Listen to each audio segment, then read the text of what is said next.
Good evening भाई, good evening सारे भाई, गुड इवनिंग। की हाल चाल? वधिया सारे तंदुरुस्त हो? फैमिली वधिया है सारी? बच्चा कह रहा है बहुत बढ़िया। सर एक बात बताओ, इतना आप क्यों हंस रहे हो? वो कई बार कहते हैं ना कि इंसान गुस्से में हंसता है।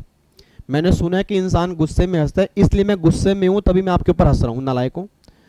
मतलब सर लास्ट क्लास में पीजीबीपी के 30 एमसीक्यूज हमने किए थे और 30 के 30 बहुत कम बच्चों के सही हैं।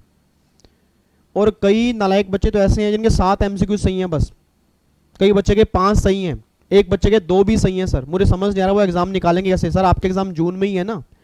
अगली जून में तो नहीं है कहीं? मतलब अगर 30 में से 5 एमसीक्यू सही हैं पीजीपी के, तो फिर आपने रिवीजन क्या किया क्लास में?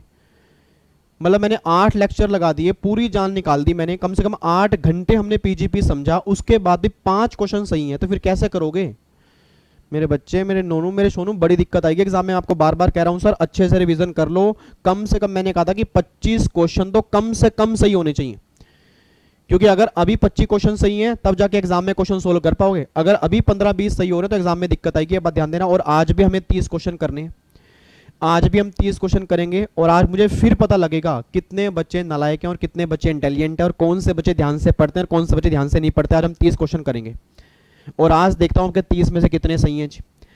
और अगर 60 में से आपके 50 सही हैं, क्योंकि 30 हमने पहले किए, 30 हम आज करेंगे। अगर 60 में से आपके 50 सही हैं फिर भी ठीक है, बट अगर 50 से कम सही है ना, तो आपको बहुत मेहनत करनी पड़ेगी। मैं दोबारा बोलूंगा, रिवीजन क्लास एक बार फिर देख लेना। जो क्वेश्चन गलत हो रहे हैं चेक करो वो किस प्रोविजन के हैं, उस प्रोविजन को दोबारा समझो, उसके बेस पे फिर क्वेश्चन करने की ट्राई करो। कम से कम इतना तो कर लो कि 80% क्वेश्चन कम से कम सही हो जाए जी। और ये 60 क्वेश्चन एक बार नहीं, कम से कम 2-3 बार प्रैक्टिस करना, बस ये बात ध्यान देना जी। ठीक है? अब मैं कुछ बच्चों के नाम ले दूं पहले। बच्चा कह रहा है सर आज आप गुस्से में? गुस्से में नहीं आया, मुझे आपको देख के बड़ा दुख हुआ। मैंने कहा यार इतनी बढ़िया रिवीजन कराई मैंने, पूरी जान निकाल दी, उसके बाद भी इतने कम क्वेश्चन सही हो रहे हैं जी। लो जी एक बार चेक करते हैं किस किस के कितने कितने सही हैं। भावना के 30 में से 24 सही हैं। भावना कम सही है आपके, मतलब 24, मतलब 25 है उससे ऊपर होने चाहिए, उसको इंप्रूव करना जी। साइली के 28 सही हैं, चलो फिर भी सही है जी। अभिनव के भी 30 सही हैं, सही है। उसके बाद अरव के 25 सही हैं, अरव आपके भी कम सही हैं वैसे, ध्यान रखना। उसके बाद तृप्ति के 27 सही हैं, तनीषा के 28 सही हैं, राघव के 26 सही हैं। उसके बाद जी अंजलि कह रही है सर 12, मतलब क्वेश्चन 12 का आंसर ए होना चाहिए ना, क्योंकि 35 एडी का लॉस उसी के इनकम से सेट ऑफ होता है। नहीं अंजलि, आपने गलत प्रोविजन पढ़ा है। 35 एडी के बिजनेस का लॉस, 35 एडी में जितने बिजनेस होते हैं उन बिजनेस में किसी की भी इनकम से खत्म हो जाता है। ऐसा नहीं है कि अगर हॉस्पिटल के बिजनेस का लॉस है तो हॉस्पिटल की इनकम से खत्म होगा। अगर 35 एडी में हॉस्पिटल वाला बिजनेस है और 35 एडी में होटल वाला बिजनेस है, तो हॉस्पिटल के बिजनेस का लॉस होटल की बिजनेस की इनकम से खत्म हो सकता है, कोई दिक्कत वाली बात नहीं है। ठीक है? तो आपने प्रोविजन एक बार दोबारा से रीड कर लेना। उसके बाद वर्णी व्रतिका के 24 सही हैं। उसके बाद एक बच्चे के 17 सही हैं, 19 सही हैं, 22 सही हैं। साई साक्षी के 29 सही हैं जी। उसके बाद निशिकांत के 24 सही हैं। उसके बाद जी प्रियंका कह रही है सर ये 30 एमसीक्यूज कहाँ से मिलेंगे? प्रियंका टेलीग्राम से मिलेंगे। अभी बच्चे को यही नहीं पता है एमसीक्यूज हैं कहाँ पे, बाकी बातें तो बेकार की हैं। उसके बाद जी साक्षी के 25 सही हैं बस। उस फिरोज खान के सिर्फ 9 सही हैं सर, फिरोज खान के सिर्फ 9 सही हैं। कुमार के 28 सही हैं जी। आयुष कह रहा है सर मेरे 30 में से 30 सही हैं। आयुष वाकई बहुत जबरदस्त काम किया, अगर आप सच्ची बोल रहे हो, दिल पे हाथ रख के सच बोल रहे हो, अगर आपके 30 में 30 सही है ना, फिर वाकई कमाल कर दिया आपने। सही बता रहा हूँ, स्पेशल मतलब स्पेशल ब्लेसिंग आपको अगर आपके 30 में 30 सही है जी। ठीक है जी। उसके बाद कंचन के 21 सही है, हिमांशु के 26 सही है जी। और एक कृष्णा है उसके भी 26 सही हैं। एक बच्चे के 2 सही हैं। यार हद हो गई, 2 वाले बच्चे का मैं क्या करूं सर बताओ, मैं 2 वाले बच्चे का क्या करूं? प्रखर के 28 सही हैं जी। राधा कह रही है सर मेरे 6 गलत हैं। और क्वेश्चन नंबर 9 नहीं समझा अमृता कह रही है, और अमृता को अजीत ने आंसर दे दिया है। उम्मीद करूंगा अमृता को समझ में आ गया होगा जी। ठीक है? लो जी इधर देखो ध्यान से। अब आज 30 क्वेश्चन हम दोबारा करेंगे। अगर 30 में से आपके, फिर दोबारा बोल रहा हूं, अगर 25 या उससे ऊपर सही होते हैं इट मींस आपको पीजीपी समझ में आ रहा है। नहीं तो एक बार दोबारा से जिस कॉन्सेप्ट की गलती हो रही है वो कॉन्सेप्ट अपने दोबारा से रिवाइज करने हैं। ठीक है? और आओ जी स्टार्ट करते हैं। एमसीक्यूज मैंने आपके टेलीग्राम चैनल के ऊपर भेज दिए थे, टेलीग्राम से आप डाउनलोड कर लेना। उसके आंसर नहीं थे, उसके आंसर अभी हम डिस्कस करेंगे सारे के सारे क्वेश्चन के, और चेक करते हैं कितने बच्चों ने सही किए हैं जी। स्टार्ट करें? पक्का पक्का? और ध्यान सुनना, आज हमें 8:30 बजे मिलना है जी। आज हमें 8:30 बजे फिर मिलना है। सैलरी के 7 कॉन्सेप्ट हमें रिवाइज करने हैं जी। बेसिक हम कर चुके हैं, रेजिडेंशियल हम कर चुके हैं, आज हमें सैलरी के 7 कॉन्सेप्ट करने हैं और फिर रात को 10 बजे हमारी जीएसटी की रिवीजन क्लास भी है। ठीक है, और जी फटाफट से एक बार स्टार्ट करते हैं। इधर देखो ध्यान से, लो जी आपके सामने पीजीपी का टेस्ट नंबर 2 है। क्वेश्चन नंबर 1 आपके सामने है, एक बार क्वेश्चन नंबर 1 पढ़ो। क्वेश्चन नंबर 1 क्या कह रहा है? वो कह रहा है which of the following income is chargeable to tax under head PGBP. इनमें से कौन सी इनकम है जो पीजीपी हेड में टैक्सेबल होगी, आपको ये बताना है जी। पहला वो ये बात कहना चाह रहे हैं, gift in connection with business profession, क्या ये इनकम टैक्सेबल होगी? बिल्कुल टैक्सेबल होगी। Payment for not pursuing any business activity और प्रोफेशन नॉन कम्पीट फीस, याद करो मैंने कल भी कहा था कोई एक्टिविटी ना कैरी करने के लिए पैसा मिलेगा, वो पैसा भी बिजनेस हेड में टैक्सेबल होगा। यस, ये भी टैक्सेबल होगा जी। Payment under keyman insurance policy receive by employee, क्या ये पैसा बिजनेस में टैक्सेबल होगा या सैलरी में टैक्सेबल होगा? सैलरी में, तो ये पैसा बिजनेस में टैक्सेबल नहीं होगा। उसके बाद profit on sale of duty entitlement passbook, याद करो ड्यूटी एंटाइटलमेंट पासबुक से जो प्रॉफिट होंगे वो टैक्सेबल कहां पे होंगे जी? आपको मैंने पहले भी कहा था एक्सपोर्ट इंसेंटिव जो होते हैं वो टैक्सेबल कहां पे होते हैं? पीजीपी के अंदर, तो ये भी टैक्सेबल कहां होंगे? पीजीपी के अंदर।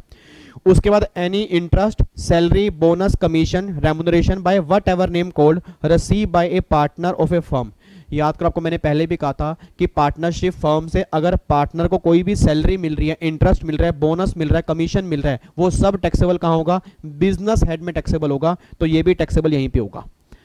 अब एक बार चेक करो, इन पांचों में से कौन कौन सी इनकम बिजनेस हेड में टैक्सेबल है? जल्दी बताओ सर, कौन सा ऑप्शन आएगा? इन पांचों में से कौन कौन सी इनकम बिजनेस हेड में टैक्सेबल है? पहली, दूसरी, तीसरी, चौथी, पांचवी? Answer is no. पहली, दूसरी, चौथी एंड पांचवी? Answer is yes. Option number B is the correct answer, बस ये बात ध्यान दो।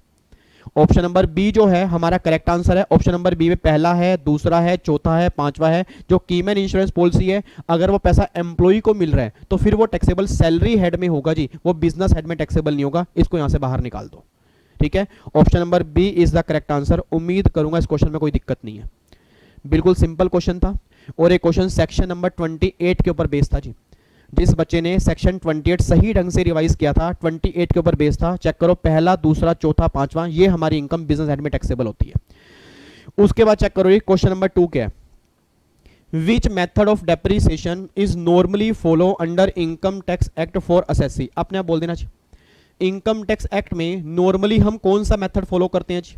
क्या एसएलएम मेथड फॉलो करते हैं या डब्ल्यूडीवी फॉलो करते हैं? इनकम टैक्स में मैंने पहले भी कहा था डब्ल्यूडीवी मेथड फॉलो करते हैं। एसएलएम तो सिर्फ इलेक्ट्रिसिटी कंपनी वाले केस में है, बाकी सब केस में क्या होता है? डब्ल्यूडीवी। तो option number A is the correct answer. ये भी बिल्कुल बेसिक क्वेश्चन था जी, ठीक है, बिल्कुल सिंपल क्वेश्चन था। उसने ये नहीं कहा इलेक्ट्रिसिटी कंपनी वाले केस में, वो कह रहा है नॉर्मली कौन सा मेथड फॉलो करते हैं, तो नॉर्मली तो आपका डब्ल्यूडीवी ही फॉलो करते हैं, बस ये बात ध्यान देना जी। आगे बढ़ूं? सही है दोनों के दोनों। बच्चा कह रहा है अभी तक तो दोनों सही है, टेंशन मतलब आगे पढ़ो, आगे देखो, आगे देखो जी। विच ऑफ द फॉलोइंग, बहुत ध्यान से पढ़ना जी। Which of the following will be added to net profit while calculating income under head PGBP. ये क्वेश्चन पता है किसके ऊपर बेस है? सेक्शन नंबर 29 के ऊपर। याद करो सर, सेक्शन नंबर 29 याद आ रहा है? हाउ टू कंप्यूट पीजीपी की इनकम। सबसे पहले बेस क्या बनेगा? कंपनी सेट के प्रॉफिट बेस बनेंगे। उसके बाद याद करो मैंने कहा था उसमें आप 4 एडजस्टमेंट करते हो, 2 करते हो खर्चे की, 2 करते हो इनकम की। कौन कौन से खर्चे ऐड करते हैं? जल्दी बोलो सर, कौन कौन से खर्चे ऐड करते हैं? जो डेबिट किए हुए थे और डेबिट नहीं होने चाहिए, क्या करोगे? ऐड करोगे। कौन कौन से खर्चे माइनस करेंगे? जो डेबिट होने चाहिए थे, डेबिट नहीं हुए थे, क्या करोगे? माइनस। कौन सी इनकम माइनस करोगे? जो क्रेडिट की हुई थी, क्रेडिट नहीं होनी चाहिए, क्या करोगे? माइनस। और कौन सी इनकम ऐड करोगे? जो क्रेडिट होनी चाहिए थी, क्रेडिट नहीं हुई थी। अब अपने आप बोल दो, उसने पूछा है जब बिजनेस की इनकम निकालते हो तो कौन कौन सी चीजें ऐड करते हो? Expenditure debited to profit and loss account but not allowed. हाँ जी, जो डेबिट किए हुए थे, डेबिट नहीं होने चाहिए, क्या करोगे? ऐड करोगे। तो ये भी ऐड करते हैं। वो कह रहे हैं income not credited to PNL account but taxable, मतलब क्रेडिट होनी चाहिए थी, क्रेडिट नहीं हुई थी, क्या करोगे? ये भी ऐड करोगे। तो ये दोनों ही चीजें ऐड करते हैं, तो इसका आंसर बनेगा बोथ 1 एंड 2, ये दोनों ही ऐड करते हैं। Option number B is the correct answer. अब आ रहे हैं मजे? मजे आ रहे हैं ना? बच्चा कह रहा है सर बड़ा मजा आ रहा है, अब हमें पता लग रहा है कि जो हमने रिवीजन क्लास के उसका फर्क कितना पड़ता है। आप खुद देखो सर, 29 की जो हमने रिवीजन, जो हमने इवन मैंने नहीं, जो आपने गाना बनाया था उसके बेस पे क्वेश्चन आ गया जी। और अगर जिस बच्चे को वो 29 का वो गाना याद है, बताओ बिल्कुल बच्चों वाला क्वेश्चन है, कुछ भी नहीं है इसके अंदर जी, कोई दिक्कत तो नहीं है। आगे बढ़ सकते हैं, तीनों के तीनों क्वेश्चन सही हैं, आगे बढ़ते हैं जी। क्वेश्चन नंबर 4 की तरफ आओ जी। क्वेश्चन नंबर 4, क्वेश्चन नंबर 4 कह रहा है which of the following category of SSC can claim deduction of investment allowance. याद करो, investment allowance section number 32 AD, याद आ रहा है 32 AD। अब 32 AD किसके लिए रही? जो बिजनेस कैरी करेगा, चाहे वो इंडिविजुअल हो, चाहे पार्टनरशिप हो, चाहे वो कंपनी हो, अगर बैकवर्ड एरिया में नई फैक्ट्री लगाई है और नई मशीन परचेज की होगी, तो जितनी इन्वेस्टमेंट की होगी 15% की डिडक्शन क्लेम कर लोगे। तो क्या ये सेक्शन कंपनी के लिए है? Answer is no. मतलब जो भी एसएससी बिजनेस कैरी कर रहा होगा, चाहे वो इंडिविजुअल हो, फर्म हो, कंपनी हो, अगर 32 AD में दी गई सारी कंडीशन सेटिस्फाइड करेगा तो इन्वेस्टमेंट अलाउंस वो क्लेम कर सकता है। तो चेक करना, individual, partnership, firm, company, all of the above. तो आंसर क्या बनेगा? All of the above. Option number D is the correct answer, ये हमारा सही आंसर बन जाएगा जी। कोई दिक्कत तो नहीं है? पक्का पक्का आगे बढ़ सकते हैं? Yes sir. उसके बाद देखो ये 5वें पर आओ जी।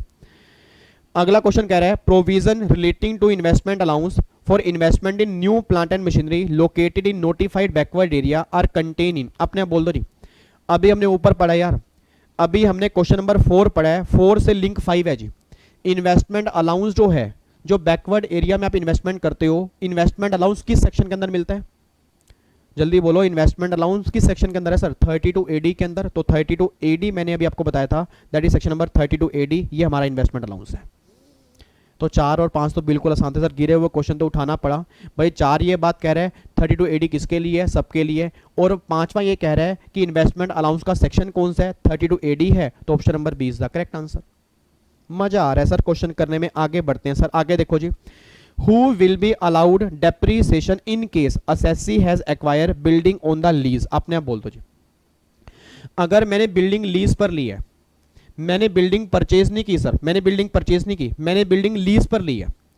मेरा पूरी क्लास से क्वेश्चन है, अगर मैंने बिल्डिंग लीज पर ली है तो क्या मैं डेप्रीसिएशन क्लेम करूंगा या लेसर क्लेम करेगा? ऑब्वियस सी बात है, लेसर क्लेम करेगा। हां, अगर मैंने उस बिल्डिंग पर कोई अलग से कैपिटल खर्चा किया होगा, उस खर्चे को डीम्ड बिल्डिंग मान के फिर तो मैं क्लेम कर लूंगा। मुझे पता आपके मन में डाउट आ रहा है। अमृता कह रही है सर आपने तो रिवीजन क्लास में कहा था कि अगर कोई टेनेंट कैपिटल खर्चा करता है बिल्डिंग पर, उसको डीम्ड बिल्डिंग मान के उसको अलाउड हो जाता है। मैं कहा अमृता बिल्कुल कहा था, बट क्या यहां पे वो ये बात कर रहे हैं? Answer is no. वो ये कह रहे हैं कि अगर लेसर ने लेसी को बिल्डिंग लीज पे दी तो जो उस बिल्डिंग की एक्चुअल वैल्यू है उस पे कौन क्लेम करेगा? ऑब्वियस सी बात है, लेसर क्लेम करेगा भाई। जिसकी बिल्डिंग होगी वही तो क्लेम करेगा ना। जो लेसी उस पे एडिशनल कैपिटल खर्चा करेगा उस खर्चे पे लेसी क्लेम कर लेगा। बस ये बात ध्यान दो। तो मेरे बच्चे, मेरे नोनू, मेरे सोनू, ये देखो सामने तोरी कलर का बच्चा बैठा है, ये घिया कलर का बच्चा बैठा है, ये मेरा क्या कलर, कौन सी और सब्जी कौन सी होती है? ये पुदीना, पुदीना, शिमला मिर्च, सारे कलर के बच्चे मेरे सामने बैठे हैं, हरे हरे, पीले पीले, लाल लाल कलर के बच्चे। एक बात बताओ, क्या उसने एडिशनल खर्चों की बात की? Answer is no. वो नॉर्मल बात कर रहा है। तो नॉर्मल वाले केस में कौन क्लेम करेगा? लेसर क्लेम करेगा। तो यह lessor as he is the real owner, तो यही क्लेम करेगा ऑप्शन नंबर ए। और आप देख लेना सर, इस बार के एग्जाम में इनमें से क्वेश्चन आपको देखने को जरूर मिलेंगे, तो बहुत ध्यान से करना, क्योंकि मैं देख रहा हूं एमसीक्यूज करने काफी बच्चे कम आ रहे हैं जी। रिवीजन करने सारे बच्चे दौड़ के आ जाएंगे, जब एमसीक्यूज कराता हूं ना बच्चे कम आते हैं, उनको पता नहीं कितना नुकसान उनका हो रहा है। और मैं दोबारा बोल रहा हूं सर, ये 60 क्वेश्चन वो नहीं है जो मैंने स्कैनर में दिए हुए हैं, ये बिल्कुल अलग है। और मैंने क्यों दिए? एडिशनल आपकी प्रैक्टिस हो जाए अच्छे से। आगे देखो जी, फिर अगला कह रहे हैं in which of the following case 100% depreciation is allowed. अब अपने बोल देना जी। मैं कह रहा हूं आंसर बिना देखे बोल दो यार, इतना गिरा हुआ क्वेश्चन, आंसर बिना देखे बोल दो। कह रहे हैं किस केस में 100% डेप्रीसिएशन क्लेम कर सकता हूं? अपने बोल दो। अगर एसेट को मैंने होल्ड किया होगा 180 दिन या उससे ऊपर, और एसेट को यूज किया होगा 180 दिन या उससे ऊपर, तभी कितना क्लेम करूंगा? पूरा क्लेम करूंगा। अगर मैंने होल्ड ही 180 दिन से कम के लिए किया है, या मैंने यूज ही 180 दिन से कम के लिए किया है, तो फिर तो मुझे कितना मिलेगा? हाफ मिलेगा ना। तो इसने हाफ की बात की है या कंप्लीट की बात की? कंप्लीट की बात की है। तो if asset is held by more than 180 days and put to use less than 180 days, answer is no, क्योंकि अगर आपने यूज ही लेस देन 180 किया है फिर तो आपको हाफ मिलेगा। आपने होल्ड किया 180 से ज्यादा और यूज भी किया 180 से ज्यादा, तो आप पूरा कंप्लीट ले जाओगे। Answer is B, option number B is the correct answer जी। कई बच्चे कह रहे हैं यार ये ना रिवीजन कई कॉन्सेप्ट की हमें दोबारा अच्छे से करनी पड़ेगी। बिल्कुल करनी पड़ेगी। जहां जहां क्वेश्चन में दिक्कत आ रही है उसको सर्कल मार्क करते रहो, जहां जहां प्रॉब्लम आ रही है सर्कल मार्क करते रहो, और बाद में जब सेशन खत्म हो जाएगा ना फिर दोबारा सोचने की कोशिश करना इस कॉन्सेप्ट में क्या था। और बाकी अगर सबको समझ में आ रहा है फिर तो कमाल हो गया जी। आओ जी क्वेश्चन नंबर 8 के पास आओ जी। क्वेश्चन नंबर 8, क्वेश्चन नंबर 8 कह रहा है if deduction in respect of investment allowance. Investment allowance पहले बताओ सेक्शन कौन सा है जी? इन्वेस्टमेंट अलाउंस का सेक्शन कौन सा है? सेक्शन नंबर 32 AD जी। is claim in earlier year and said asset is sold within dash of acquisition then deduction claim earlier is treated as income in the year of sale। इसका मतलब क्या है? एक बात मैंने सोच के बताना, 32 AD में जो आप नई एसेट परचेज करते हो उसमें लॉक इन पीरियड कितना होता है? 5 साल का। अगर 32 AD में आपने नई एसेट परचेज किया 5 साल से पहले उस एसेट को आप बेच नहीं सकते। अगर आप बेचते हो तो जितने का सेल प्राइस होगा वो तुम्हारी बिजनेस की इनकम मान ली जाती है। क्या कह रहे हो? प्रखर कह रहा है सर आपने तो 8 साल कहा था। मेरे बच्चे प्रखर जो 8 साल मैंने कहा था वो 35 AD में कहा था मैंने। जो 35 AD है 14 बिजनेस वाला है उसमें 8 साल हैं। अगर मैं 32 AD की बात करूंगा इन्वेस्टमेंट अलाउंस की बात करूंगा उसमें 5 साल है। तो कंफ्यूज मत हो ना, दोनों में कंफ्यूजन नहीं होनी चाहिए। अगर मैं 32 AD की बात कर रहा हूं उसमें लिमिट 5 साल है, अगर 35 AD की बात करूंगा उसमें लिमिट आपकी 8 साल है। तो उसने क्वेश्चन किसका पूछा है? उसने 35 AD की बात नहीं की, वो इन्वेस्टमेंट अलाउंस की बात कर रहा है। उस केस में किसकी होगी जी? 5 साल की लिमिट होगी। तो आंसर क्या बनेगा? 3 साल, 2 साल, 10 साल, 5 साल। Option number D is the correct answer. 5 साल से पहले आप मशीन को बेच नहीं सकते। ठीक है, ये हमारा क्वेश्चन नंबर 8 है जी। उसके बाद क्वेश्चन नंबर 9, ये तो बिल्कुल आसान क्वेश्चन है जी। आपने बोल दो एज पर सेक्शन नंबर 35(1)(2)। हाँ 35(1)(2) में कितनी लिमिट है जी? जल्दी बोलो 35(1)(2) में कितनी लिमिट है? याद करो मैंने क्लास में कहा भी था, रटने वाले बच्चे एक बात ध्यान दे। अब सेक्शन 35 में जो भी हमारे सेक्शन होंगे, चाहे वो 35(1)(1) होंगे, 1(2) होंगे, 1(2)(a) होंगे, 1(3) होंगे, कोई भी होंगे, उसमें हर केस में 100% की लिमिट है। तो अपने बोल दो क्या 35(1)(2) में 150 है या 100% है? 100% है। तो option number A is the correct answer जी। अमेंडमेंट वाला क्वेश्चन आ गया। अब जिन बच्चों को पुराना लॉ पता होगा वो आंसर पता क्या देख के आएंगे? 150%। अब ये आंसर नहीं है जी, मैंने आपको अमेंडमेंट करवा दी थी। अब लिमिट कितनी है? अब लिमिट आपकी 100% की है, बस ये पर ध्यान देना। उसके बाद देखो 35(1)(2)(a), ये भी आगे नहीं पढ़ूंगा। मैं कह रहा हूं 35 में जितने भी क्लोज होंगे हर क्लोज में कितनी है? 100% की लिमिट है ना। इसका आंसर भी क्या बनेगा? 100%। Option number A is the correct answer. ठीक है, उसके बाद देखो जी क्वेश्चन नंबर 11 पे आओ। अच्छा पहले 10 हो गए, अब 10 में से कितने सही हैं जी? एक बार चैट बॉक्स में ना लिख के बताओ 10 में से कितने सही किए आपने।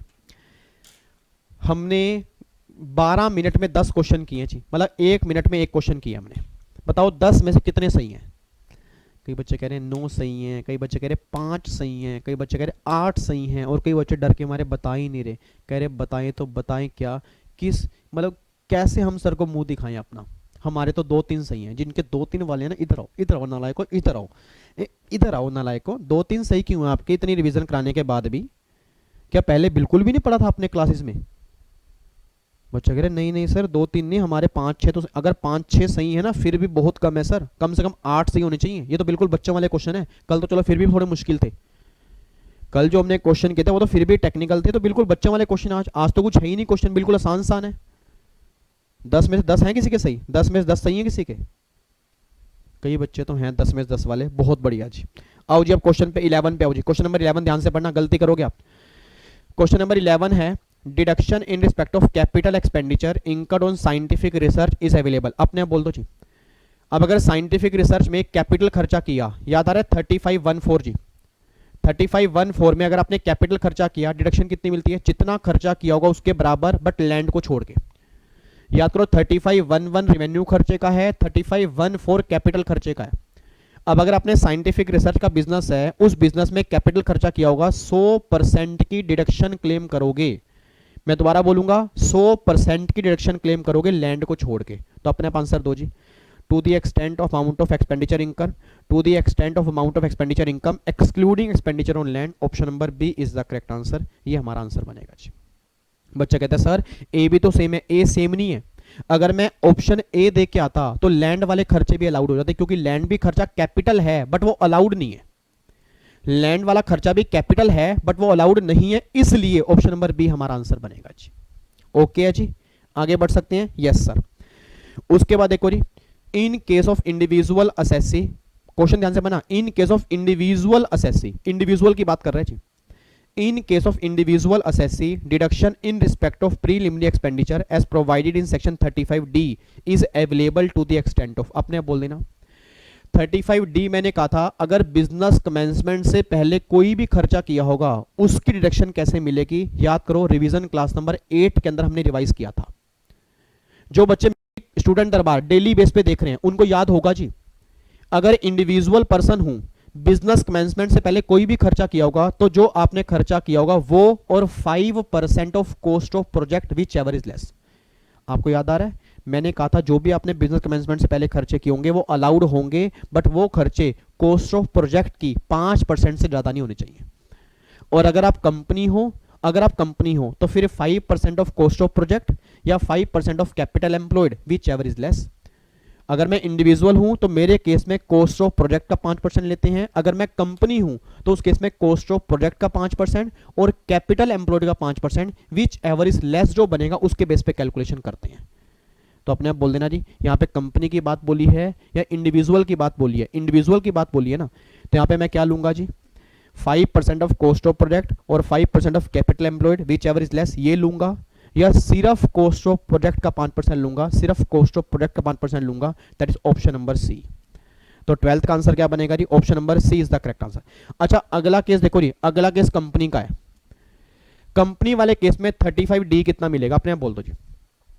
कंपनी वाले केस में जो 5% लेंगे क्या वो सिर्फ प्रोजेक्ट कॉस्ट का लेंगे या विच एवरेज लेस लेंगे, विच एवरेज लेस लेंगे। कोई बच्चे कह रहे हैं अरे भाई ये सर ने कराया था क्या लास्ट क्लास में, मैं ना देखने भूल गया था तो मेरे को याद नहीं आ रहा। दूसरा कह रहा है यार कराया तो था, मेरे को तो करने के बाद भी याद नहीं आ रहा। ऐसे नालायक बच्चे हैं। एक बात मुझे बताओ, आप ना मेरे से डांट खाओगे, आप और कुछ नहीं है। आप सही बता रहा हूँ, मेरे से आप डांट खाओगे। इधर देखो ध्यान से नालायकों, आपको मेरे को दिखाना पड़ेगा 35D। एक मिनट रुको जरा, 35D जो है लास्ट क्लास के अंदर ही हमने रिवाइज किया था। थोड़ा सा अगर ध्यान दिया होता तो ऐसे आंखें खोल के मेरी तरफ गुस्से से ना देख रहे होते। ये देख लो 35D, अभी तक उसमें पेन के निशान भी नहीं मिटे।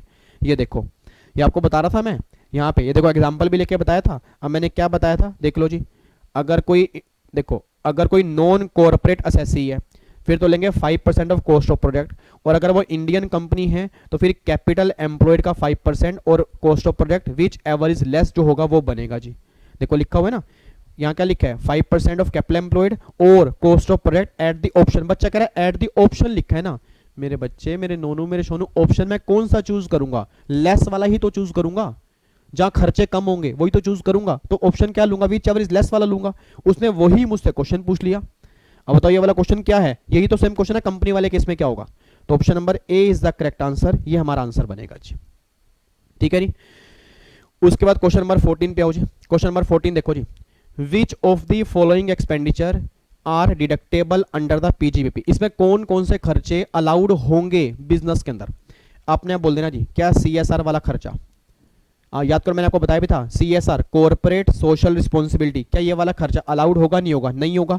और अगर एडवर्टीजमेंट कर रहे हो कोई पॉलिटिकल पार्टी की मैगजीन में, अगर एडवर्टीजमेंट कर रहे हो कोई पॉलिटिकल पार्टी की मैगजीन में, क्या वो खर्चा अलाउड होगा, नहीं होगा, वो भी अलाउड नहीं होगा। तो ये दोनों ही खर्चे बिजनेस की इनकम को निकालते हुए अलाउड नहीं होंगे। मैं दोबारा बोल रहा हूं, ये दोनों ही खर्चे बिजनेस की इनकम को निकालते हुए अलाउड नहीं होंगे। तो इसका आंसर बनेगा neither A nor B, option number C is the correct answer. ये दोनों खर्चे आपके अलाउड नहीं किए जाएंगे, बस ये बात ध्यान देना, क्योंकि सीएसआर वाला खर्चा भी अलाउड नहीं होता। याद करो सेक्शन नंबर 37 जो हमने किया था उसके अंदर जो हमने एक्सप्लेनेशन की थी, जहां पर मैंने कहा था कि एक तो इलीगल खर्चे अलाउड नहीं होंगे और एक सीएसआर वाले खर्चे अलाउड नहीं होंगे, और एक 37(2) भी कि पॉलिटिकल पार्टी की मैगजीन में अगर कोई एडवर्टीजमेंट करवाई है तो वो खर्चा भी आपका अलाउड नहीं होगा। ये दोनों आंसर आ गए जी, option number C is the correct answer. उसके बाद देखो जी, सेक्शन 35 AD में हॉस्पिटल में कम से कम कितने बेड होने चाहिए जी। हॉस्पिटल में कम से कम कितने बेड चाहिए जी? 50। कितने? 50 बेड चाहिए, 70, 80, 90 या 100 बेड चाहिए? याद करो, एटलीस्ट 100 पेशेंट बेड। तो कितने चाहिए जी? 100 बेड चाहिए। Option number A is the correct answer जी। कोई दिक्कत, कोई परेशानी, कुछ भी अजीब लग रहा हो? बिल्कुल सिंपल क्वेश्चन है, बच्चों वाले चल रहे हैं, गिरे हुए क्वेश्चन उठाने पड़ रहे हैं। बच्चे कह रहे हैं मजे मत लो सर, उठाने उठूने तो नहीं पड़ रहे, बट हाँ क्वेश्चन सही है, मुश्किल भी नहीं है, आसान भी नहीं है, बट मजा आ रहा है क्वेश्चन करने में, मजा आना चाहिए। आगे देखो जी, अगला क्वेश्चन क्या है? एज पर सेक्शन 43B, ये बताओ 43B है किसका?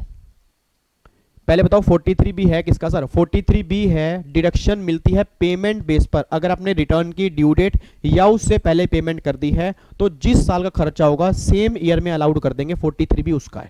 एक बार पढ़ना क्या कह रहे हैं?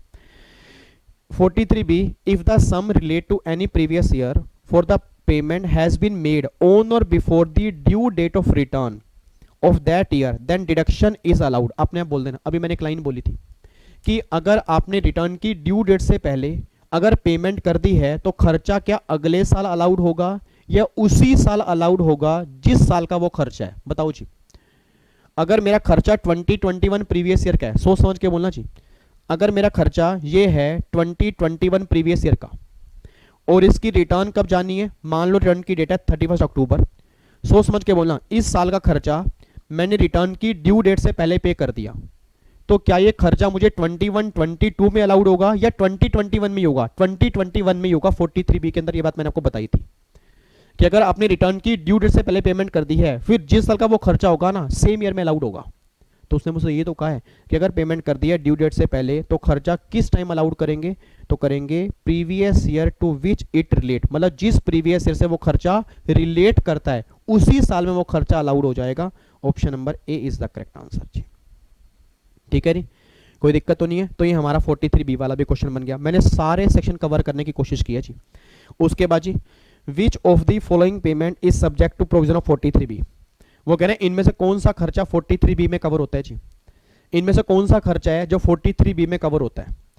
Employee contribution to any provident fund, answer is no. Any payment to the Indian railway for use of railway asset, answer is yes. Insurance premium, answer is no. All of the above, answer is no. ये जो B है ये railway वाला point जो है कि अगर आप रेलवे एसेट को यूज करने के लिए अगर कोई पेमेंट कर रहे हो तो 43B में डिडक्शन जो मिलेगी वो पेमेंट बेस पे मिलेगी जी। ठीक है, एक बार 43B के नोट्स खोल लेना। मुझे लग रहा है कि आपको धुंधला धुंधला लग रहा है कि यार याद नहीं आ रहा, एक बार नोट्स खोल लेना। अगर 43B के नोट्स आप चेक करोगे उसमें आपको ये वाला पॉइंट मिल जाएगा जी। ठीक है, तो क्वेश्चन नंबर 17 आंसर क्या बनेगा जी? Option number B. उसके बाद देखो क्वेश्चन नंबर 18 बताओ जी फटाफट से। क्वेश्चन नंबर 18 बताओ जी। क्वेश्चन नंबर 18 है, as per section 44AA maintenance of books of accounts is compulsory for specified profession. ध्यान से पढ़ना, स्पेसिफाइड प्रोफेशन है जी। अब स्पेसिफाइड प्रोफेशन में क्या था? पिछले 3 साल लगातार आपकी ग्रोस रिसिप्ट 1.5 लाख से ऊपर होनी चाहिए। पिछले 3 में से किसी भी एक साल नहीं, पिछले 3 साल लगातार आपकी ग्रोस रिसिप्ट 1.5 लाख से ऊपर होनी चाहिए। और अगर आपने नया प्रोफेशन स्टार्ट किया है तो आपको ये उम्मीद हो कि जो आपकी ग्रोस रिसिप्ट होगी वो 1.5 लाख से ऊपर होगी, तो बुक्स ऑफ अकाउंट्स आपको मेंटेन करने पड़ेंगे। देखना जी वो क्या कह रहे हैं। वो कह रहे हैं gross receipt exceed 1,50,000 in all the 3 immediately preceding previous year. बिल्कुल सही बात है। प्रोफेशन इज न्यूली सेटअप, आपने नया प्रोफेशन सेट किया है। Gross receipt are likely to exceed 150 during current previous year. बिल्कुल सही बात है। Both A and B, answer is C is correct answer. इन दोनों ही केस में आपको बुक्स ऑफ अकाउंट्स मेंटेन करना कंपलसरी है 44AA के अंदर। क्या कह रही हो? साक्षी कह रही है यार सर आपने वो नहीं कहा था कि 1,20,000 रुपये और 10 लाख रुपए, फिर वो 2.5 लाख रुपए, फिर 25 लाख रुपए। साक्षी याद करो, वो केस स्पेसिफाइड प्रोफेशन वाले केस में नहीं था। वो या तो बिजनेसमैन हो या प्रोफेशन कैरी कर रहे हो, बट वो प्रोफेशन स्पेसिफाइड प्रोफेशन में कवर नहीं है।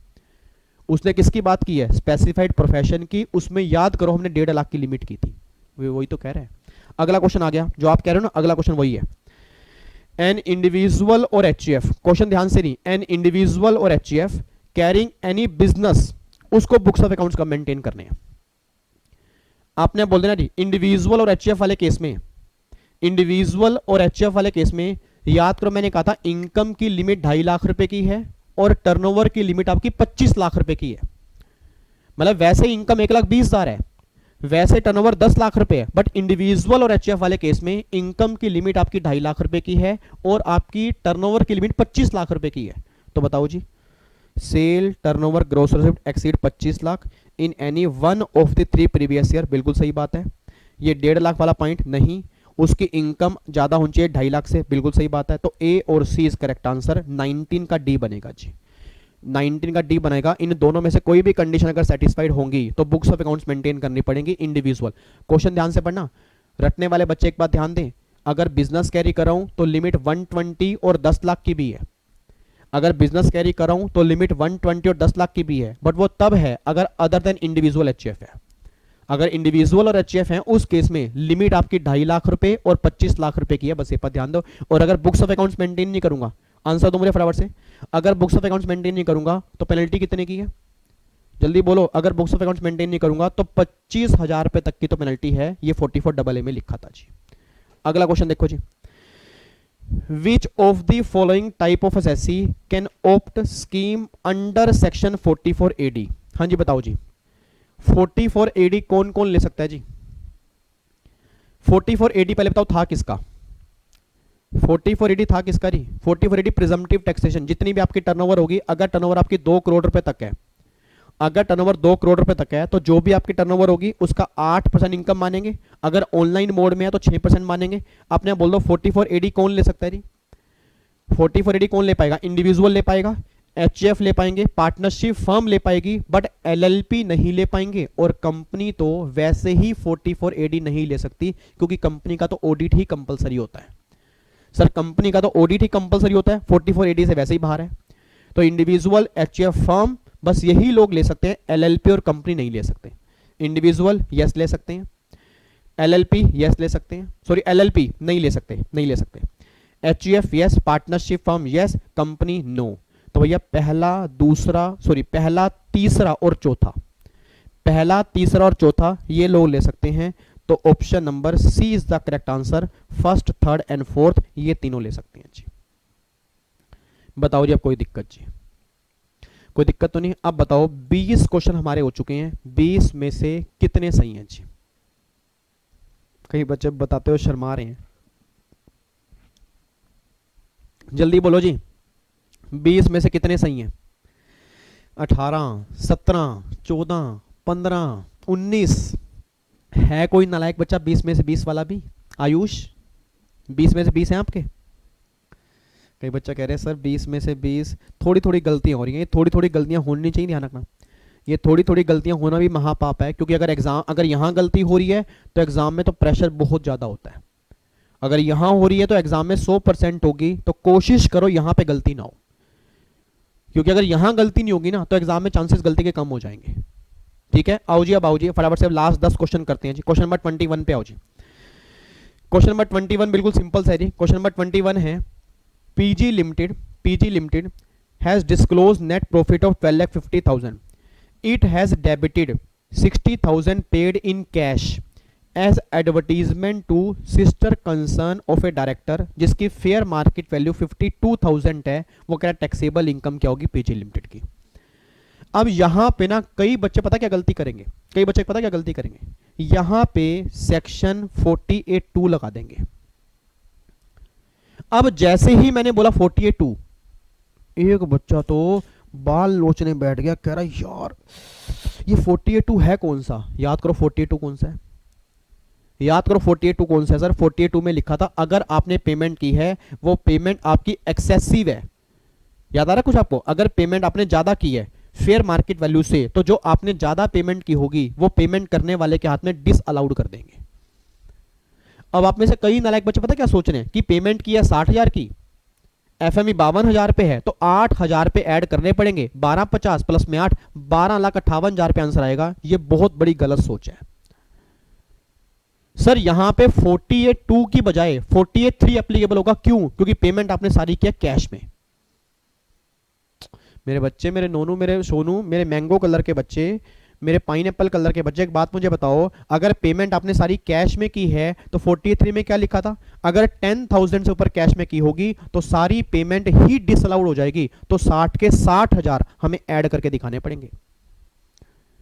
तो जो ये आपके प्रॉफिट है ना 1250, उसमें कह रहे हैं 60,000 पे डेबिट करके दिखा दिए। भाई क्यों दिखा दिए, क्यों दिखा दिए? क्योंकि पेमेंट आपने कैश में किया, वो डेबिट होना ही नहीं चाहिए था।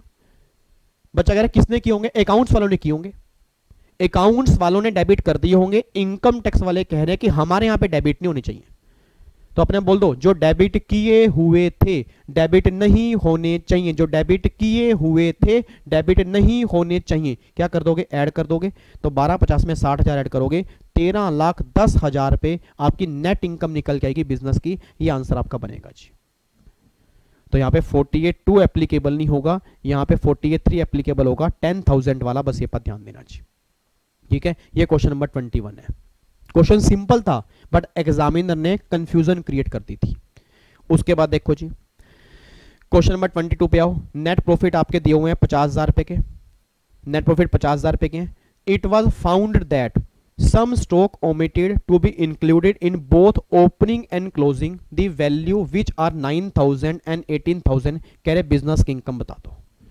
बच्चा कह रहा है यार ये प्रैक्टिकल क्वेश्चन ही तो नहीं होते, और सर फिर प्रैक्टिकल क्वेश्चन लेके आ गए, आप कैसे करेंगे? करने तो पड़ेंगे मेरे बेटा जी, नहीं करोगे तो मैं कराऊंगा, और मैं आपसे ही कराऊंगा, मैं खुद नहीं करूंगा, आपसे ही कराऊंगा। इधर देखना ध्यान से, वो कह रहे हैं 50,000 रुपए के नेट प्रॉफिट हैं, बट उनको ये मिला कि जो ये प्रॉफिट निकाले हैं उसमें ओपनिंग स्टॉक मिस हो गया 9,000 का, और क्लोजिंग स्टॉक मिस हो गया 18,000 का। ओपनिंग स्टॉक मिस हो गया मतलब ओपनिंग स्टॉक इस प्रॉफिट में नहीं एडजस्ट हुआ 9,000 रुपए का, क्लोजिंग स्टॉक भी एडजस्ट नहीं हुआ 18,000 रुपए का। ये बताओ क्लोजिंग स्टॉक आप कहां करते हो, डेबिट या क्रेडिट? इतना तो बता दो नालायकों, P&L अकाउंट ट्रेडिंग P&L तो बनाया होगा, क्लोजिंग स्टॉक कहां दिखाते हो, डेबिट में या क्रेडिट में? डेबिट में। सर मैं क्लास छोड़ के बीच में चला जाऊंगा, ध्यान रखना, मेरे को थोड़ा बहुत टैक्स आता है, मेरे को लग रहा है आपके चक्कर में भूल जाऊंगा सारा मैं। सर क्लोजिंग स्टॉक डेबिट में दिखाते हैं या क्रेडिट में? क्रेडिट साइड में दिखाते हैं ना। अब वो कह रहे हैं क्रेडिट साइड में दिखाना भूल गए, मिस हो गया था। अब अगर क्रेडिट साइड में क्लोजिंग स्टॉक दिखाना भूल गए थे, अगर मैं क्रेडिट साइड में दिखाऊंगा तो क्या ये प्रॉफिट बढ़ेंगे कम होंगे? बहुत बढ़िया, बहुत बढ़िया, वेरी गुड, कमाल कर दिया। बच्चा कह रहा है अगर क्रेडिट साइड में दिखाओगे तो प्रॉफिट कम होंगे। हे भगवान, क्या आपने मुझे ही ऐसे बच्चे देने थे? क्या इन सब की रिस्पॉन्सिबिलिटी भगवान मेरी ही है? भगवान कह रहा है भैया तेरी ही है, क्योंकि तेरी फैमिली के बच्चे संभालने तुझे ही पड़ेंगे। मैं कहा भगवान बट ये तो कह रहे हैं क्रेडिट होने से इनकम कम होती है।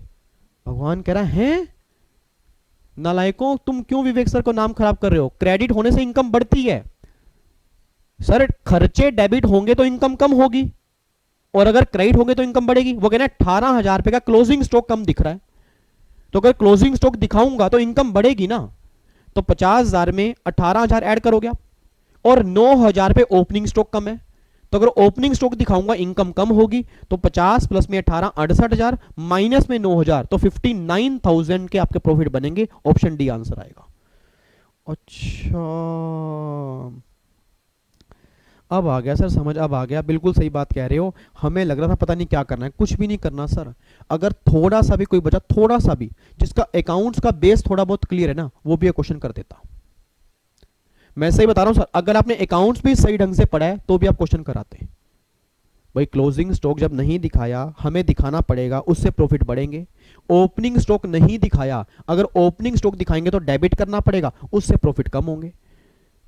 तो जो ये 50,000 के प्रॉफिट है, 18,000 से बढ़ाओ, 9,000 से माइनस करो, 59,000 के आपके प्रॉफिट आ गए। बताओ और क्या चाहिए जी?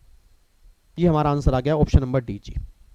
ठीक है, उसके बाद देखो क्वेश्चन नंबर 23। ये तो बिल्कुल सिंपल क्वेश्चन है, बिल्कुल सिंपल क्वेश्चन है। क्वेश्चन नंबर 23 देखना। A retail trader has reported sale 12,11,500, उसके नेट प्रॉफिट है 1,30,900 रुपए के। उसने, वो कह रहा है टोटल टर्नओवर जो है वो अकाउंट पे चेक से आई है, ऑनलाइन पेमेंट से आई है, और उस पर्सन ने 44 AD ऑप्ट की है, उसकी टोटल इनकम बता दो जी। अब अगर 44 AD ऑप्ट किया है तो जो भी उसकी टर्नओवर होगी उसका इनकम मान लेंगे 6%, क्योंकि सारा काम ऑनलाइन हो रहा है। तो अगर टर्नओवर 12,11,500 है, इसका 6% अगर मैं निकालूंगा, देखना कितना आएगा, 12 11 500 का 6% अगर निकालूंगा तो 72690 ये इनकम निकल के आएगी जी। ये आपका आंसर आ गया। बताओ इसमें है क्या जी। बिल्कुल बच्चों वाला क्वेश्चन है, तो इसमें 1 मिनट भी लगना चाहिए जी। बिल्कुल आसान क्वेश्चन है, क्योंकि भैया 44 एडी अगर ऑप्ट किया है तो जो भी आपकी टर्नओवर है उसका 6% इनकम निकाल के कैलकुलेशन कर दो जी, आपका आंसर निकल के आ गया। ठीक है, उसके बाद देखो क्वेश्चन नंबर 24। क्वेश्चन नंबर 24 क्या है? क्वेश्चन नंबर 24 कह रहा है बिजनेस की income of A limited before claiming deduction on account of following expenditure on family planning. मतलब फैमिली प्लानिंग वाले खर्चे माइनस नहीं किए, उसके प्रॉफिट है 6 लाख रुपए। अब ये 6 लाख रुपए के जो प्रॉफिट है ना, ये फैमिली प्लानिंग वाले खर्चे माइनस करने से पहले हैं। क्या फैमिली प्लानिंग वाला खर्चा माइनस करते नहीं करते? यस करते हैं। याद करो सेक्शन नंबर 36। याद आ रहा है कुछ आपको? मैंने कहा था कि फैमिली प्लानिंग में खर्चे कौन से होते हैं, मुझसे मत पूछना, मैं एग्जांपल नहीं दे पाऊंगा। और यहां पर मैंने ये भी कहा था रिवेन्यू खर्चे फैमिली प्लानिंग वाले सारे अलाउड होते हैं और कैपिटल खर्चे अलाउड होते हैं 5 इंस्टॉलमेंट के अंदर। अब क्या इस 6 लाख में ये खर्चे माइनस करने पड़ेंगे? नहीं करने पड़ेंगे? यस करने पड़ेंगे। रिवेन्यू तो सारे और कैपिटल खर्चे 5 इंस्टॉलमेंट में। अब अगर रिवेन्यू 7 लाख है और कैपिटल 10 लाख है तो 10 लाख डिवाइड बाय 5 करोगे तो कितने बन जाएंगे? 2 लाख रुपए कैपिटल बन जाएंगे जो इस साल अलाउड होंगे। अब 2 लाख रुपए ये कैपिटल, 2 लाख रुपए ये कैपिटल, और रिवेन्यू अगर 7 लाख है, अगर रिवेन्यू 7 लाख है और मेरी इनकम 6 लाख है तो 6 लाख में से 7 लाख गए तो 1 लाख रुपए का फैमिली प्लानिंग वाला खर्चा अभी और बच गया। तो 1 लाख तो ये और 2 लाख ये, 2 और 1 3 लाख रुपए अनएब्जॉर्ब खर्चे रह गए हैं जो मेरे अलाउड नहीं हुए। उसने मुझसे मांगा क्या है? कह रहा what are the tax implication. क्या टैक्स इंप्लीकेशन होंगे? Select the correct answer from the option given below. अब सोच समझ के बोलना, एक सिंपल सा क्वेश्चन है, कई बच्चे कंफ्यूज हो रहे हैं। एक बात बताओ जी, आपके 6 लाख के प्रॉफिट हैं, 6 लाख के प्रॉफिट हैं और मुझे डेबिट करना है 7 लाख ये, और कैपिटल खर्चा 10 लाख है, उसको डिवाइड बाय 5 करूंगा तो 2 लाख ये, टोटल 9 लाख रुपए डेबिट करने हैं। अब 6 लाख के प्रॉफिट हैं, 9 लाख रुपए डेबिट करने हैं तो 3 लाख रुपए क्या रह जाएंगे? अनएब्जॉर्ब रह जाएंगे ना। बस मुझे वही तो बताना है। तो आंसर क्या बनेगा जी? Unabsorb family planning expenditure 3 lakh रुपए और जो इनकम आएगी बिजनेस की वो आएगी 0। कई बच्चे कह रहे हैं सर ये तो लॉस हो गया ना। लॉस नहीं है सर, ना लॉस नहीं है सर। लॉस तब होता है जब हमारा बिजनेस यहां पे पूरा का पूरा कैलकुलेशन कंप्लीट हो जाए। अब यहां तो मेरे क्या है? कैपिटल खर्चा बैलेंस बच रहा है और 3 लाख रुपए को मैं क्या बोलूंगा? Unabsorbed family capital expenditure, family planning expenditure, और बिजनेस की इनकम आएगी नील क्योंकि बिजनेस की इनकम तो 0 हो चुकी है। तो ये A and B option number D is the correct answer, ये इसका आंसर बनेगा जी। ठीक है जी। तो एक बार अगर किसी बच्चे को समझ में आ गया तो अच्छी बात है, नहीं आया तो एक बार दोबारा वीडियो पीछे करके सुन लेना मैंने क्या बोला है। एक बार लास्ट टाइम बोल दूंगा जी, क्योंकि मुझे कुछ बच्चों के हालात अभी लग रहे हैं, उनको पता नहीं लग रहा है क्या चल रहा है। एक बार जाके 36 में फैमिली प्लानिंग वाला प्रोविजन पढ़ लेना। फैमिली प्लानिंग में रिवेन्यू खर्चे सारे अलाउड होते हैं, कैपिटल खर्चे 5 इंस्टॉलमेंट के अंदर आते हैं तो 7 लाख तो पूरे मिलेंगे, कैपिटल 10 लाख नहीं मिलेंगे, डिवाइड बाय 5 2 लाख मिलेंगे। तो 7 और 2 कितने हो गए? 9। प्रॉफिट कितने हैं? 6 लाख के, तो 3 लाख के बैलेंस प्रॉफिट बच गए ना। तो वो 3 लाख को क्या बोलते हैं? अनएब्जॉर्ब कैपिटल खर्चा, और प्रॉफिट मेरे होंगे नील क्योंकि सारे प्रॉफिट ही मेरे खत्म हो चुके हैं। तो option number D is the correct answer, ये मेरा आंसर निकल के आएगा जी। ठीक है, उसके बाद और क्वेश्चन नंबर 25।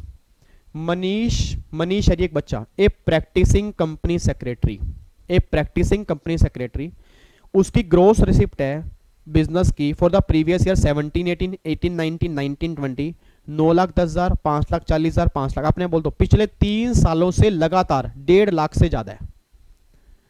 सर अगर कोई स्पेसिफाइड प्रोफेशन है, क्या कंपनी सेक्रेटरी स्पेसिफाइड प्रोफेशन में कवर है या नहीं है? बिल्कुल कवर है। और पिछले 3 सालों से लगातार अगर ग्रोस रिसिप्ट 1.5 लाख से ऊपर जा रही है तो क्या बुक्स ऑफ अकाउंट्स मेंटेन करने पड़ेंगे? नहीं करने पड़ेंगे? यस करने पड़ेंगे। तो वो कह रहे हैं सही आंसर बताओ जी। Manish compulsory required to maintain books of accounts under section 44AA। Answer is yes. Audit करवाने की रिक्वायरमेंट नहीं है क्योंकि ऑडिट तब करवाना होता है अगर वो प्रोफेशनल है, अगर उसकी ग्रोस रिसिप्ट 50 लाख से ऊपर होती है। बट यहाँ तो 50 लाख से ऊपर है ही नहीं, तो बुक्स ऑफ अकाउंट्स मेंटेन करना कंपलसरी है। Option number A is the correct answer जी। ठीक है, बिल्कुल सिंपल क्वेश्चन है, कोई दिक्कत तो नहीं है। आगे बढ़ो जी। क्वेश्चन नंबर 26, आसान क्वेश्चन, गिरा हुआ क्वेश्चन जी। क्वेश्चन नंबर 26 देखो जी। रिलायंस लिमिटेड पेड 240 लाख रुपए compensation as per approve VRS during previous year 2021, how much is deductible. आपने बोल देना चाहिए 35 डीडीए में जो वीआरएस वाले खर्चे होते हैं, इंस्टॉलमेंट कितनी में अलाउड होती हैं जी? जल्दी बोलो, वीआरएस वाले खर्चे कितनी इंस्टॉलमेंट के अंदर आते हैं? याद करो 35 डीडी अमलगामेशन वाले 5 साल में, वीआरएस वाले खर्चे 5 साल में। तो 240 को डिवाइड बाय 5 करूंगा तो 48 लाख रुपए खर्चा मुझे इस साल अलाउड होगा। Option number A is the correct answer जी। ठीक है, तो आपने कुछ नहीं करना, 240 लाख रुपए जो खर्चा है उसको डिवाइड बाय 5 कर दो, 48 लाख रुपए खर्चा अलाउड हो जाएगा, बस ये पर ध्यान देना जी। ठीक है, बिल्कुल बेसिक प्रोविजन था 35 डीडीए का। अगला खर्चा ना, सॉरी अगला क्वेश्चन जो है, इवन अगले दोनों क्वेश्चन जो हैं वो एग्जाम के अंदर बन चुके हैं कई बार, इवन एक बार नहीं कई बार बन चुके हैं, और ये क्वेश्चन देखते ही आपको पता लग जाएगा। अगर किसी बच्चे ने पास्ट ईयर क्वेश्चन करने स्टार्ट किए हैं, अगले दोनों क्वेश्चन आपको देखते ही पता लग जाएगा कि एग्जाम के अंदर बन चुके हैं। देखना एक बार question, Suresh deriving business income on a car whose WDV as on 1 April 19 3 lakh रुपए है। This is the only asset in the block of asset, rate है 15%। It is estimated that 1/3 of the total usage of car is for personal use in both the year. The WDV of the block of asset 31 March 2021 would be. बताओ जी, वो कह रहे हैं 1 April 19 को गाड़ी ली थी जी, उसका 1/3 पोर्शन जो है, उसका 1/3 पोर्शन जो है वो तुम पर्सनल यूज कर रहे हो और बाकी बिजनेस में कर रहे हो। याद करो ये क्वेश्चन है सेक्शन 38(2) का। याद आ रहा है कुछ आपको? अगर एसेट को पार्टली बिजनेस में करोगे, पार्टली पर्सनल करोगे, तो अपने बोल दो क्या वैल्यू को बाइफरकेट करेंगे या डेप्रीसिएशन को? सर आपने वहां पे सबने मुझे आंसर दिया था डेप्रीसिएशन को, वही वाला क्वेश्चन है। मतलब अगर वो कह रहा है कि 1/3 पर्सनल और 2/3 बिजनेस, तो वैल्यू बाइफरकेट नहीं करनी, पूरी वैल्यू पर डेप्रीसिएशन निकालने के बाद उस डेप्रीसिएशन को बाइफरकेशन में लेके जाओगे, बस ये पर ध्यान देना। तो बताओ जी अब क्या करूंगा, पहले 3 लाख पे 15% डेप्रीसिएशन निकालूंगा, कितना आएगा? 45,000 पे, यह आएगा 45,000 पे आएगा जी। अब 45,000 पे का 1/3 बाहर निकाल दूंगा क्योंकि वो मुझे नहीं मिलेगा, क्योंकि 1/3 पर्सनल है ना, तो 1/3 मुझे नहीं मिलेगा। तो अगर मैं बाहर निकालूंगा तो 15,000 पे डेप्रीसिएशन मुझे नहीं मिलेगा। अब 45 में से अगर 15 नहीं मिलेगा तो कितना मिलेगा? 30,000 मिलेगा ना। मेरे बच्चे, मेरे नोनू, मेरे सोनू, इधर आओ मेरे पास आओ। उदास क्यों हो रहे हो? इधर आओ। एक बात बताओ, 3 लाख का 15 45,000 आ गया, 45,000 का 1/3 निकालोगे 15,000, मतलब 15,000 पर्सनल यूज है, वो मुझे नहीं मिलेगा। तो अगर 45 में से 15 नहीं मिलेगा तो कितना मिलेगा? 30,000 मिलेगा ना। तो 30,000 इसमें से माइनस कर दो। अब मेरी WDV आ गई 31 मार्च 2020, मतलब 1 अप्रैल 20 की, वो आ गई जी 2,70,000। अभी 1 साल और बचा है, 1 साल और बचा है। अब 270 का फिर 15% निकालो, 270 का फिर 15% निकालूंगा तो 270 का अगर 15% निकालता हूं तो 40,500 आ रहा है। अब इस 40,500 का फिर 1/3 निकालो, क्योंकि पर्सनल यूज था पूरे साल, तो अगर 40,500 का 1/3 निकालूंगा तो कितना आ गया? 13,500। अब 40,500 में से 13,500 का नहीं मिलेगा तो बैलेंस कितना मिलेगा? अगर इसमें से ये माइनस कर दोगे तो कितना आएगा? 27,000 रुपए का मिलेगा। अब अपने बोल देना 270 में से अगर 27,000 माइनस कर दूंगा जी तो 2,43,000 रुपए WDV आएगी। Option number B is the correct answer, ये आंसर आ रहा है। और ये क्वेश्चन एग्जाम में इतनी बार बन चुका है, इतनी बार बन चुका है, और हर बार बच्चा मुझसे डाउट जरूर पूछता है, बच्चे को समझ ही नहीं आता। और बच्चा प्रोविजन सही बोलता है 38(2) वाला, प्रोविजन बोलने के बाद ना क्वेश्चन नहीं कर पाता, पता नहीं क्यों। सभी बच्चों ने रिवीजन क्लास में प्रोविजन सही बोला था, क्वेश्चन करने में दिक्कत कर रहे होंगे। क्यों? क्योंकि प्रोविजन आपने रटा था, जो आप बोलते हो वो आप सोचते नहीं आप क्या बोलते हो। जब आपने मुझे वहां पे कहा था डिडक्शन बाइफरकेट करेंगे, तो वही तो कर रहा हूं। पूरी वैल्यू पर निकाल दिया डेप्रिसिएशन, उसका आपने 1/3 बाहर निकाल दिया, 2/3 आपको मिल गया। फिर 2/3 माइनस करने के बाद WDV आ गई, फिर निकाला डेप्रिसिएशन, फिर 1/3 बाहर निकाल दिया, 2/3 मिल गया। फिर जो बैलेंस WDV होगी वही आपकी WDV आएगी, दैट इज 2,43,000 जी। इस तरह से आंसर निकालेंगे जी। उम्मीद करूंगा कोई दिक्कत नहीं होगी। अगर दिक्कत है तो 7 के अंदर मैंने आंसर निकाल के बता दिए, इस तरह से आंसर निकाल लेंगे। बाकी अगर फिर भी दिक्कत हो आप कमेंट बॉक्स में डाल देना जी, जिन बच्चों को समझ में आ गया वो उनका रिप्लाई करेंगे जी। ठीक है, आगे देखो क्वेश्चन नंबर 28, ये भी क्वेश्चन एग्जाम का है जी, ये भी क्वेश्चन एग्जाम का है। मोनू ने बिल्डिंग एक्वायर की 15 लाख को जून 18 में। In addition to cost of land, in addition to cost of land beneath the building of 3 lakh, मतलब कहना क्या चाह रहे हैं, जो इसके अलावा है 3 लाख रुपए आपकी कॉस्ट ऑफ लैंड भी है, मतलब इस बिल्डिंग के साथ 3 लाख रुपए की कॉस्ट ऑफ लैंड भी है। तो क्या लैंड की कॉस्ट पे डेप्रीसिएशन अलाउड होगा? Answer is no. मैंने पहले भी कहा था लैंड पर कभी भी डेप्रीसिएशन नहीं मिलता। तो 15 लाख की बिल्डिंग उस पर मिलेगा। It was use for personal purpose until he commence business in June 2020 and since then it was used for business purpose. The amount of depreciation eligible for in this case assessment year 21-22। बताओ जी, वो ये बात कहना चाह रहे हैं इस building को आपने 2 साल पर्सनल यूज किया और अब इसे बिजनेस में यूज कर रहे हो, तो अब डेप्रीसिएशन कितना मिलेगा ये बता दो जी। पहले तो बताओ बिल्डिंग पर रेट ऑफ डेप्रीसिएशन कितना होता है जी, आंसर दो मुझे सर। बिल्डिंग पर डेप्रीसिएशन का रेट क्या है? 10% है। तो अगर 15 लाख रुपए हैं, पहले साल में 1.5 लाख माइनस कर दो जी, क्योंकि 15 लाख का 10 कितना हो गया? 1.5 लाख हो गया, तो बैलेंस वैल्यू बच गई 13,50,000। ये डेप्रीसिएशन मुझे नहीं मिलेगा। रीजन बिंग, जल्दी बोलो क्यों नहीं मिलेगा? क्योंकि उस साल पर्सनल यूज था, नहीं मिलेगा।